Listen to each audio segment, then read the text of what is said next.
أعوذ بالله من الشيطان الرجيم بسم الله الرحمن الرحيم يا أيها الذين آمنوا استعينوا بالصبر والصلاة এই মন্ত্রণালয় এই ভিমিটি এবং এনজিওরা যেইভাবে আমাদের উপর অন্যায় অবিচার জুলুম করে আসছে আমরা এক এক করে সহ্য করে আসতেছি, কিন্তু এক পর্যায়ে আমরা দেখলাম যে আমরা খাদের কিনারে চলে গিয়েছি। আমাদেরকে যদি এই মুহূর্তে আমরা যদি ঘুরে না দাঁড়াই, এই মুহূর্তে যদি আমরা প্রতিবাদ না করি, এই মুহূর্তে যদি আমরা আন্দোলন না করি, এই মুহূর্তে যদি আমরা আপনাদেরকে একত্রিত না করি, তাহলে আমার মনে হয় আমরা আমরা আমরা অস্তিত্ব সংকট আমরা ফিলির হয়ে যাব। আমরা কোনো অবস্থাতেই এখানে লাইসেন্সের মালিক হিসাবে আমরা থাকতে পারবো না। আমাদের লাইসেন্সকে সংকীর্ণ করবে এবং বিভিন্ন অন্যায়মূলক বিধি সংশোধন করে আমাদের উপর, যেটা বিগত সরকারের সময় পারে নাই কিন্তু এখন তারা করে যাচ্ছে।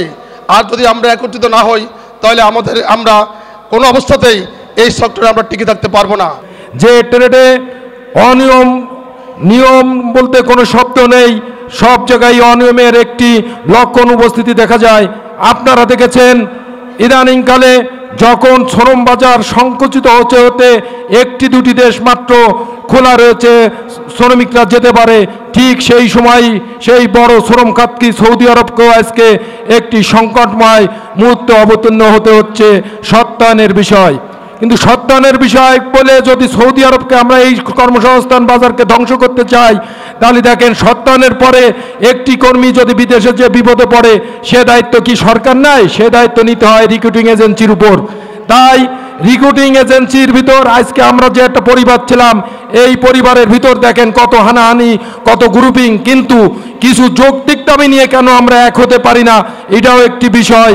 এখানে যে 12 দফা উল্লেখ করা হয়েছে, যদি আমরা লিখিতভাবে মন্ত্রণালয়কে অবগত করার পর যদি এই দাবিগুলো না মেনে, তাহলে আমরা এক দফায় যাব।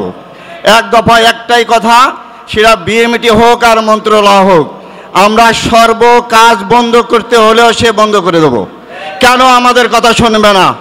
যদি বৈষম্য বিরোধী ছাত্র আন্দোলনের মাধ্যমে দেশের সরকার পরিবর্তন হতে পারে, এতগুলো মালিক এক হয়ে কেন আমাদের আইন পরিবর্তন হবে না? আমরা স্টেট হোল্ডার, আমরা এই জনশক্তি রপ্তানি করি, রেমিটেন্স আহরণ আমরাই করি।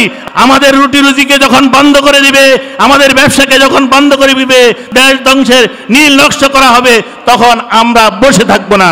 আমরা আমাদের এক দফা যাওয়ার আগে আমি উদাত্ত আহ্বান জানাবো, সংশ্লিষ্ট মহলকে উদাত্ত আহ্বান জানাবো, আমাদের 12 দফা অনতিবিলম্বে বাস্তবায়ন করে আমাদেরকে সুষ্ঠু ধারায় ব্যবসা বাণিজ্য করার সুযোগ করে দিন।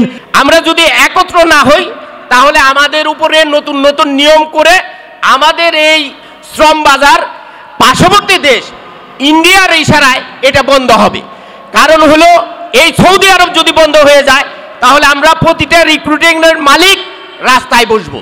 আমাদের এখন থেকে শপথ নিতে হবে, আমাদের এই 12 দফা যদি না মানে তাহলে আমরা এক দফা আন্দোলনে যাব। আজকে হাউস থেকে আমি বলি, আমরা যেখানে থাকি ওই সিন্ডিকেট ওই আমরা, কারণ আমরা এক বাইরা মেম্বার মানি ঐক্যবদ্ধ, তাহলে আমরা কি ঐক্যবদ্ধ হব? আমরা যদি ঐক্যবদ্ধ হই তাহলে টিকিট কালোবাজিরা আমাদের ব্যবসাটা নিতে পারবে না। আর আমরা যারা আমাদের অনেক অফিসের মধ্যে এখন অনেক বিষয় 23টা 15টা 10টা আমরা ম্যান পাওয়ার করতে পারতেছি না। এখন এই মুহূর্তে আমাদের ঐক্যবদ্ধ হওয়া উচিত। আজকে বাইরে যোগ্য নেতৃত্ব আসতে হবে, পাশাপাশি আমাদের টিকিটের বাণিজ্য সৌদি আরবে যে 24 জনের কথা বলা হয়েছে, যে 24 জনের লাগবে না, কোনো অ্যাটাস্টেশন লাগে না। আমি যখন প্রথম সার্বিয়ায় কর্মী প্রেরণ করি তখন কিন্তু এটা ছিল না, আমার কোনো অ্যাটাস্টেশন লাগে নাই, কারণ 24-এর কম ছিল। এখন আমি মন্ত্রণালয়ে যদি কখনো ছোট ছোট ডিমান্ড নিয়ে যাই, বলে আপনি অ্যাটাস্টেশন করে আসেন, তাহলে হবে না, অনস্টপে যেতে হবে। তা আমার বক্তব্য হচ্ছে এইটা বিশ্বে আমরা কোথায় অবস্থান করতেছি, আমাদের ভবিষ্যৎ কি? আমি সবাইকে একটা অনুরোধ করব, আপনারা আসেন।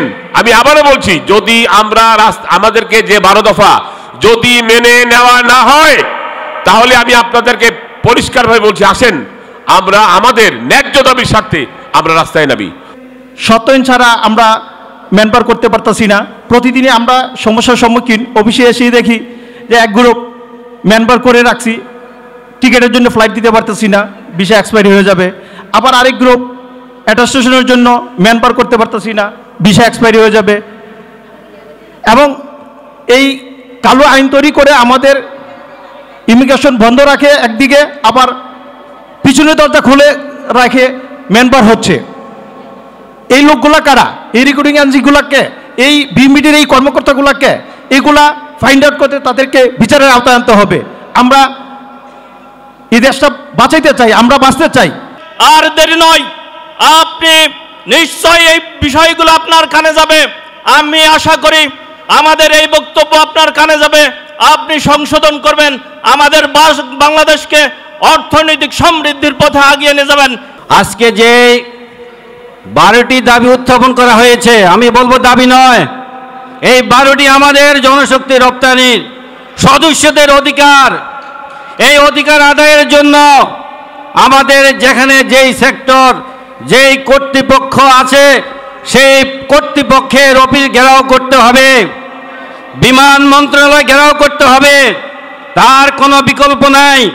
মালয়েশিয়ার ব্যবসা বন্ধ হওয়ার পরে আমাদের ব্যবসায়ী ভাইয়েরা সৌদির ব্যবসা করে কোনো রকমে অফিস পরিচালনা করে আসতেছে, কিন্তু দুর্ভাগ্যবশত এই একটি অ্যাটাস্টেশনের প্ল্যান করে এই সৌদি ব্যবসাকে আজ বন্ধের উপক্রম করে দিয়েছে। আমাদের জনশক্তি রপ্তানিকারক সব ব্যবসায়ী আজকে রাস্তায়। আমরা রাস্তায় নামতে হবে না, অলরেডি আমরা রাস্তায় আছি। এই রাস্তা থেকে আমাদের অধিকার আদায় না হওয়া পর্যন্ত আমরা অফিসে ফিরে যেতে পারি না। কারণ অফিস থেকে যদি আমাদেরকে রাস্তায় নামতে হয়, তাহলে আর অফিসে ফিরে যাওয়ার মান সম্মান থাকে না।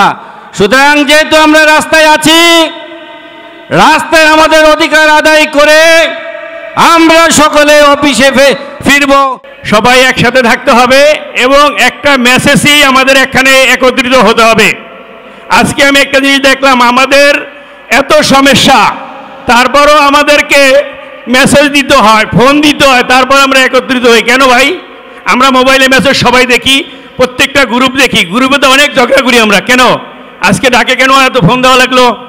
আশা করি আগামীতে কেউ ফোন দেবেন, একটা মেসেজই যথেষ্ট। আপনারা সবাই একত্রিত হবেন, বিএমইটি লাগুক, মন্ত্রণালয় লাগুক, যেখানে লাগুক, একত্রিত থাকলে আপনারা যে কোনো ফলাফল আদায় করতে পারবেন। ব্যাটারি চালিত রিক্সা, কোনো লাইসেন্স নাই, কোনো নাম্বার নাই, রাস্তায় আমার প্রাডো গাড়ির পাশে চলে। এর অর্থ জানেন? কেন বলতে পারবেন? ওদের মধ্যে ইউনিটি আছে। আমি অনেক দিন পরে আপনাদের এই মিটিং টিটিং আমি এখনো যাইতেই না, বাদ দিয়ে দিয়েছি। একসময় যাইতাম, বড় ভাইরা আমার দেখছে, মনসুর ভাই, ফিরোজ ভাই অনেক বড় বড় মিটিংয়ে দেখছে, কিন্তু আমি যাই না। কেন জানেন? আপনাদের মধ্যে আমাদের মধ্যে বিভাজন আছে। প্রথমে আপনারা সংশোধন হন, সবাই যদি চান একমত হন, এক মঞ্চে থাকেন, একভাবে ডাক দেন। এ হলো কোনো শক্তি নাই। জনশক্তি রপ্তানিকারকের দাবি সরকার মানতে বাধ্য।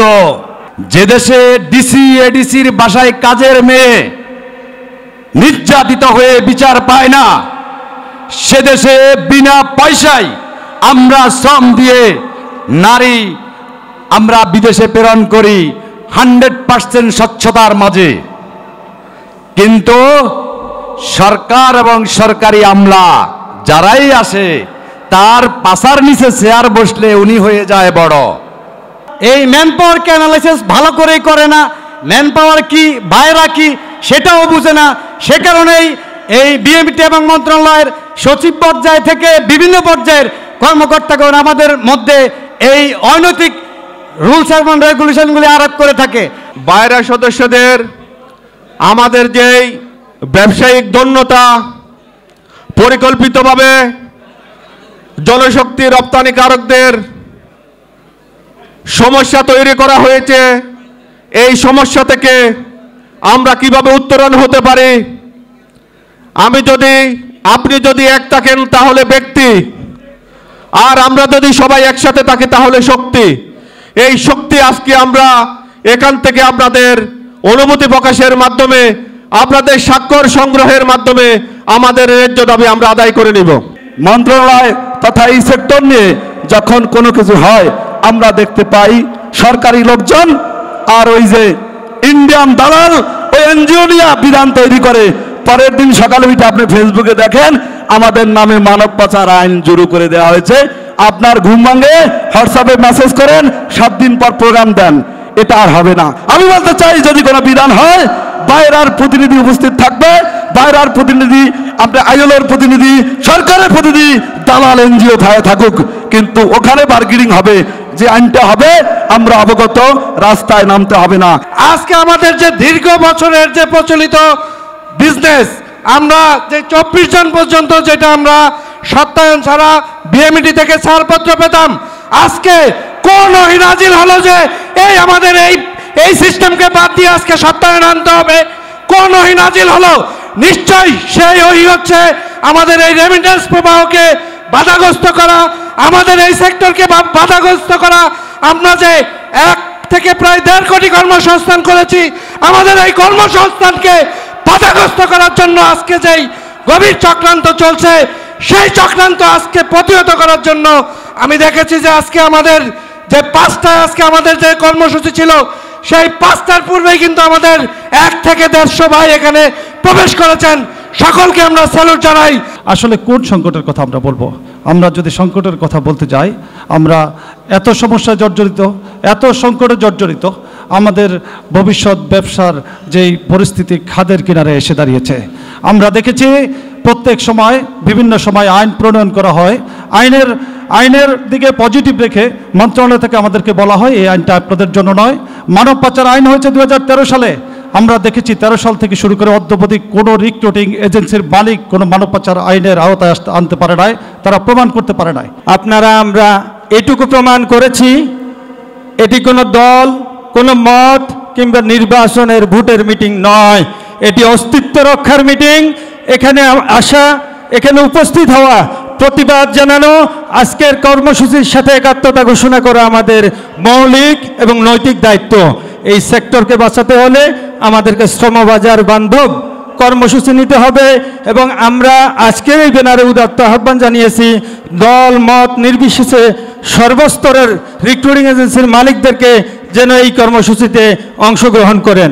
এখন যার উপর ভরসা করে গভর্নমেন্ট বেঁচে আছে শুধুমাত্র আমাদের এই রেমিটেন্স যোদ্ধাদের পাঠানো টাকার উপরে। আমরা যদি আমাদের এই 12 দফা দাবি না মানা হয়, আগামী 7 দিনের ভিতরে বিএমইটি ঘেরাও করে আমরা স্মারকলিপি দেব। এরপরে আমরা ম্যান পাওয়ার করা বন্ধ করে দেব ইনশাআল্লাহ, যদি আপনারা সম্মত থাকেন। আজকে সভাটি কানায় কানায় পরিপূর্ণ এই জন্যই যে আমাদের দাবিগুলো অনেকটা না 100% যৌক্তিক। আসলে আমরা পিছিয়ে গিয়েছি, আমরা দ্বিখণ্ডিত। আপনারা জানেন যে বাইরাতে আমাদের মধ্যে গ্রুপিং আছে, আমাদের আগের মতো সেই একক মানে যেভাবে আমরা কাঁধে কাঁধ মিলিয়ে চলতাম সেই সময়টা এখন না। আমাদের মধ্যে গ্রুপিং থাকার কারণে আমরা আসলে সরকারও আমাদেরকে সেভাবে মূল্যায়ন করছে না। এই বাইরের মধ্যে যে দূরত্ব আর কি, আমরা কিছু লোক যারা এই ব্যবসাটাকে কলুষিত করার জন্য আগে পূর্ব থেকেই আমরা বিভেদ সৃষ্টি করে আসছি। আমি মনে করি যদি আমরা সবাই মিলে ঐক্যবদ্ধভাবে ভাইরাকে আবার পূর্বের ন্যায় ভালো অবস্থায় ভালো একটা কমিটি উপহার দেওয়া যায়, তাইলে আমাদের ব্যবসাটা সবসময় গতিশীল থাকবে আমি মনে করি। আমাদের প্রেরিত শ্রমিকরা সর্বোচ্চ রেমিটেন্স পাঠিয়ে এই দেশের অর্থনীতির শাখাকে সচল রেখেছে, নতুবা এ দেশ বহু আগে অচল হয়ে যেত। তারপরও রাষ্ট্রের কাছে আমরা যারা এই ব্যবসার সাথে সম্পৃক্ত তারা সকল সময় চক্রান্তের শিকার হচ্ছি, ষড়যন্ত্রের শিকার হচ্ছি, কোনো রকম সহযোগিতা পাচ্ছি না। আমি মনে করি সকলে মিলে ঐক্যবদ্ধভাবে আমাদের ন্যায্য দাবিগুলোর জন্য আন্দোলন গড়ে তোলার কোনো বিকল্প নেই। আমি এবং আমরা যারা আছি আমরা সকলে নেতৃবৃন্দের যে কোনো সিদ্ধান্তের সাথে একমত থাকব, সহযোগিতা করব, সক্রিয় থাকব। আজকে আমাদের সকলেরই পিঠ দেওয়ালে ঠেকে গেছে। আসেন আমরা আমাদের অস্তিত্বের লড়াইয়ে দলমত এবং ক্ষুদ্র ক্ষুদ্র গ্রুপ থেকে বিরত হয়ে সমষ্টিগতভাবে আমাদের সম্মান রক্ষার্থের আন্দোলনে আমরা একীভূত হই। আজকের এই সভা থেকে আমি আহ্বান জানাবো, হয়তো আমার ভাই মফিজ আরও সুন্দর করে বলবে, আমরা যেই 12 দফা দিয়েছি এর সাথে আরও 2-1টি যোগ হবে। এক ভাই যেটা বলে গেছেন যে আমাদের এফডিআর এর টাকার লভ্যাংশ এইটা আমাদেরকে ফিরিয়ে দিতে হবে। এই দাবিটা এইখানে সন্নিবেশিত হইতে হবে। আপনারা একটা স্মারকলিপি দেন, যদি ওইটা স্মারকলিপির আলোকে ওনারা মনে করেন বাইরা নেতৃবৃন্দের সাথে আলোচনা সাপেক্ষে ওনারা সিদ্ধান্ত নেবেন, মোস্ট ওয়েলকাম। আমাদের বাইরার নেতৃবৃন্দ আমরা এই হাউসের পক্ষ থেকে ওনাদেরকে বিনয়ের সাথে অনুরোধ জানাবো ওনারা যেন ওই আলোচনায় পার্টিসিপেট করে। সবাই আপনারা মাঠে নামি, আমার মনে হয় সরকার সেটা শুনতে বাধ্য হবে এবং বাধ্য করতে করে সরব ইনশাল্লাহ। আমাদের যে নৈতিক দাবিগুলো আছে সেই দাবিগুলো ইনশাল্লাহ আমরা বাস্তবায়ন করব। প্রিয় নেতৃবৃন্দ, আমি আর দীর্ঘ কোনো বক্তব্য দেব না, আমি শুধু এইটুকু বলতে চাই, আজকের মতো আপনারা আমাদের পাশে থাকবেন। আমাদের সাধারণ সদস্যরা যারা এই তরুণ প্রজন্ম আজকে যে এই অনুষ্ঠানের আয়োজন করেছে, আমি আমার এই ভাইরার তরফ থেকে তদালি ট্রেডের তরফ থেকে ওনাদের প্রতি আমার আন্তরিক অভিনন্দন এবং শুভেচ্ছা রইল।